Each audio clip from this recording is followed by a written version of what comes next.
Today's gospel is a repetition of last Sunday's vine and the branches. And so our reflection today is an agricultural technique called pruning. One of the techniques of pruning is getting rid of what they call suckers. Ano yung suckers, you might ask? Well, if you are doing some urban gardening and are raising tomatoes, for example, you might be wondering why your tomatoes look very lush and healthy, but they're bearing fruit very poorly. It means you are not pruning the suckers. If you observe the tomato vine and its branches, every now and then you will find some little shoots sprouting right in the joint where a branch on the tomato plant meets the stem. Ito yung tinatawag nilang suckers because they are literally sucking the plant's nutrients into an oversupply of leaves, and they end up depriving the other branches of the limited supply of nutrients that are very much needed for fruit bearing. Kaya minsan, kahit healthy looking yung tomato plant, and it is blooming, yung flowers niya, they do not mature into fruits. Sa tingin ko, itong ating gospel writer is aware of so-called suckers in his description of the care of the grapevines in a vineyard in order to obtain maximum fruitfulness. Ang sabi niya, "My Father takes away every branch in me that does not bear much fruit, and every one that does, He prunes, so that it will bear more fruit."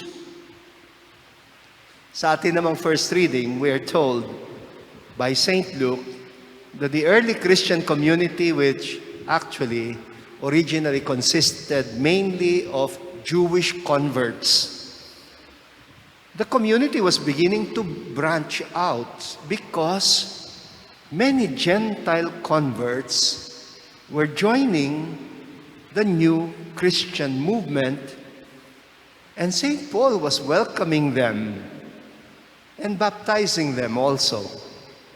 Kaya some people in the church were not comfortable about this new branch among the early Christians.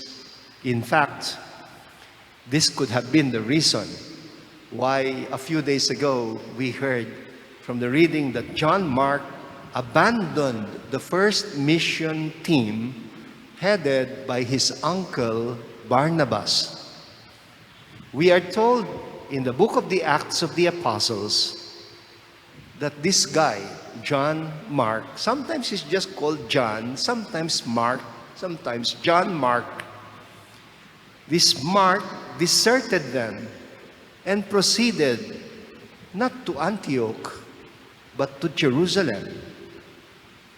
And today's first reading tells us a delegation from Jerusalem had come in order to tell Barnabas and Paul to stop what they were doing.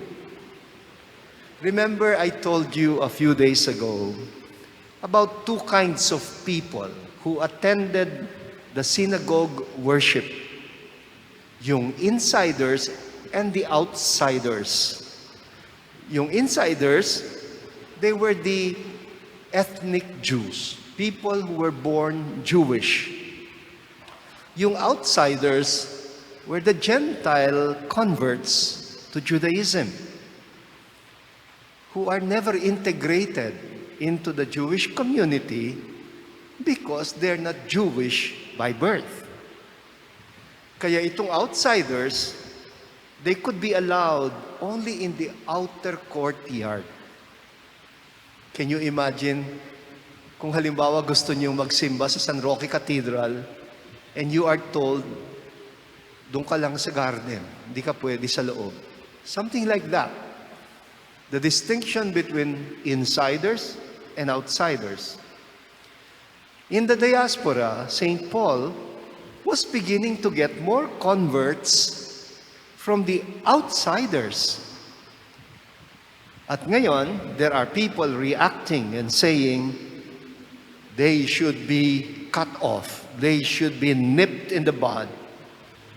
Kailangan i-prune yan because they were regarded, as it were, like suckers.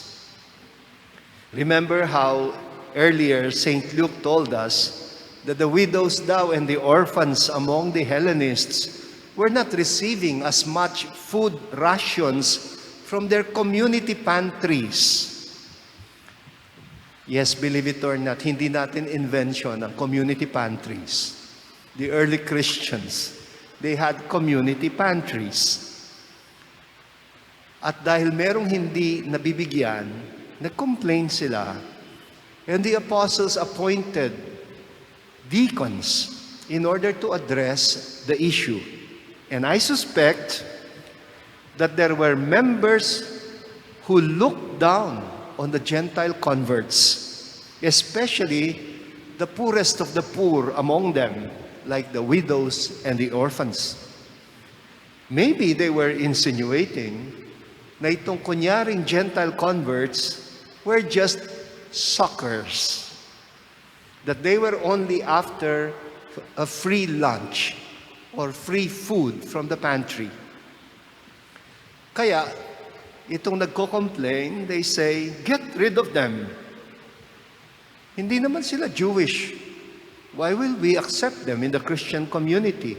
Have them circumcised first. This was the solution that was being proposed by the group that called Paul's attention. But Paul resists the move. And his point is this: no, you do not cut off a tender branch that the Lord Himself had allowed to grow. You will damage the vine itself. This is the work of the Holy Spirit. We have no right to stifle it. Kaya nagkaroon ng conflict. This is the earliest conflict in the Christian church. And they settled it in a dialogue. And the dialogue was called the Council of Jerusalem. You can read about it in the book of the Acts of the Apostles, chapter 15. Salamat naman sa Diyos, through the leadership of people like Peter, Paul succeeded and won in welcoming the Gentile converts. They kept the door of the Christian faith open to the Gentiles. If the opponents had succeeded in excluding the Gentile converts from the church, nasan kaya tayo ngayon? Kasi Gentiles din tayo. Perhaps the church would have remained just a sectarian movement within Judaism. Or perhaps it could have simply died a natural death. You know, itong tendency na to keep the church into an elite movement of the righteous few, this tendency remains very much alive until this day and age. Marami pa ring mga Katoliko who treat the Eucharist as an exclusive meal for the holy ones, for the deserving and the righteous people. And there are still those who are quick at condemning sinners as suckers, forgetting that Christ died for sinners as well. They would rather keep the shepherds in the company of the 99 who are already safe than have them go out in search of the last, the least, and the lost. It is still the same old story, 2,000 years later. Will the church behave as a remnant community of a few righteous people who deserve to be saved? Or will we be true to our call to a mission of mercy as a saving community that refuses to waste the precious blood of our Redeemer?